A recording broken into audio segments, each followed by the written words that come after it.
কেউ যদি চায় যে বাচ্চাটা আমাকে দেন, আমি বড় করে দেব বা ওকে অনেক উচ্চশিক্ষিত করে দেব, তাহলে আপনি কি করবেন? আমি বাচ্চা দিতে চাই না। আমি কষ্ট করে হলে 10 ভাইয়ের কাছে চাই, চিন্তা হলো আমি মানুষ করব, আমি নিজের পায়ে আমি নিজে গড়িয়ে তুলবো। হ্যাঁ, আমি প্রতিবন্ধী হয়েছি, ঠিক আছে, কিন্তু মানুষকে দেখিয়ে দিব যে আমার মতন হতভাগা কাউকে ভালো সন্তান কেন, নিজের পেট থেকে সন্তান কাউরই দিবা না। নিজে আমি একটা চাই, চিন্তা হলে আমি ছেলেকে মানুষ করছি বা মানুষের মতন গড়িয়ে তুলবো, আশা করি।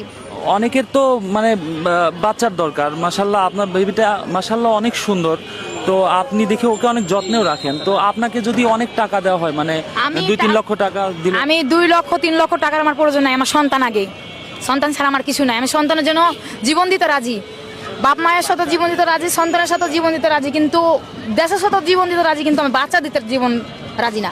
আচ্ছা আপা, এই যে বাচ্চাকে নিয়ে সারাদিন এইভাবে থাকেন, অনেক আমি কষ্ট। সারাদিন না, আমি আপনার রাত 9টা পর্যন্ত করি, আপনার 4:45-এ আসি, রাত 9টা পর্যন্ত। অনেক কষ্ট হয়ে যায় না? হ্যাঁ, আমি অনেক কষ্ট করি, পরিশ্রম করি, আমার এভাবেই সংসারটা চলছে। ভাইয়া আপনাকে দেখাশোনা করার? উনি আপনার দেখাশোনা করতে পারে না, হাত ভেঙে গেছে। গরিবের ঘরে রাজপুত্র, ব্যাপারটি ঠিক সেরকমই। রাস্তা দিয়ে যাচ্ছিলাম, হঠাৎ করে এই বাবুটাকে দেখে থমকে গেলাম। একজন পঙ্গু মায়ের গর্ভে এই রাজপুত্রটি জন্ম নিয়েছে। মা হাঁটতেও পারে না, হাত দিয়ে কোনো কিছু ঠিক মতো ধরতেও পারে না, অথচ এই পঙ্গু হাত দিয়েই নিজের সন্তানকে খাবার খাওয়াচ্ছে। রাজশাহীতে ভাড়া আছি, 4 মোড় ব্রিজের সামনে। আমি 0 পয়েন্টে চাই চিনতে আমি সহযোগিতা, মানুষের সহযোগিতা নিয়ে আমি বেঁচে আছি। আমার পারিবারিক সমস্যা খুব খারাপ। আমরা 3 বোন প্রতিবন্ধী, আমরা অসহায়, আমার বাবার বাড়ি ঘর নাই, আমার নানির বাড়িতে আমরা বসবাস করি। আমি ভাড়া বাড়িতে আছি, আমার শ্বশুর শাশুড়িরও জায়গা নাই, আমার স্বামীর হাত ভেঙে গেছে, আমার সমস্যা, আমি একলাই সংসারটা চালাচ্ছি। আমার জীবনে অনেক কষ্ট। বাবুকে আমি খাওয়াই, আমার এই হাত দিয়েই বাবুকে কাজল দিয়ে দিয়ে, আমার হাত দিয়ে আমার স্বামী সেবা করি, এই হাত দিয়েই আমার স্বামীকে আমি অতিরিক্ত জীবনের থেকে বেশ ভালোবাসি।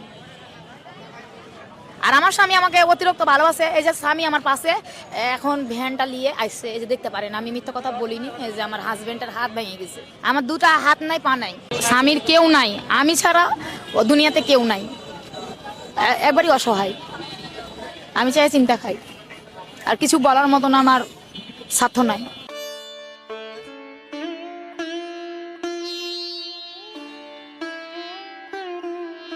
পৃথিবীতে আসার আগে সবচেয়ে বড় নিরাপত্তায় ছিলাম মাতৃগর্ভে। মহান আল্লাহর মেহেরবানিতে পৃথিবীতে আসার পরে মাতৃছায়াই হয়েছে পৃথিবীর সবচেয়ে বড় নিরাপত্তা। বাবা মা সন্তানের জন্য যা ভাবে, যা করে, পৃথিবীতে আর কেউই তা করে না। আল্লাহ পাক যেন আমাদের সবাইকে তার দেয়া এত বড় নিয়ামতের সঠিক মর্যাদা ও হক আদায়ের তৌফিক দান করে।